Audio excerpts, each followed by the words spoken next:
with Mr. Review. We spring into action with breaking reviews. Oh, it's Mr. Review, and we're talking about the interaction amongst the branches. Ooh, government in trees. Tree branches. Congress. Oh, when you talk Congress, you must talk about the House and the Senate. We are bicameral Congress, a two-house legislature. But remember, it's the Republican ideal. We elect representatives to voice our concerns in the government.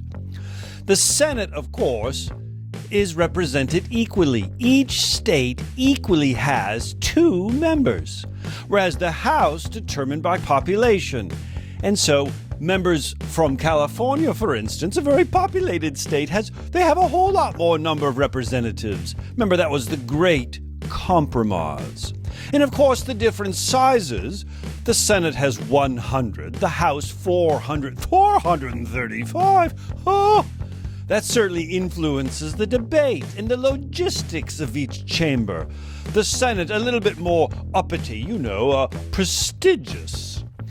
The House, a little more rowdy with all those 435 talking at the same time. Affects the debate. As do the coalitions. The coalitions in the House and the coalitions in the Senate. The people that kind of group together to get things done. Of course, the political parties have a whole lot to say. We'll talk more about that later.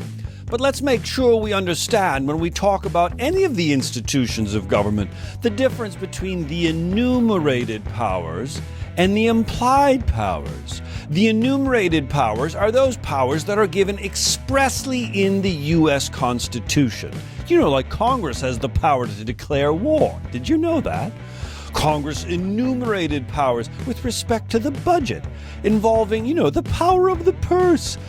Congress writes laws, and ultimately those laws require money, and so they raise money through revenues, all of which is passed through Congress. But let's not forget, there is that little clause in the Constitution known as the Necessary and Proper Clause, which really suggests that there are certain powers that are implied. Not everything is explicitly stated in the U.S. Constitution. This gives the Congress a little variable space. The Necessary and Proper Clause. Congress, the House, and the Senate, all doing the work of legislating, but in different ways because of their size, springing into action with breaking reviews.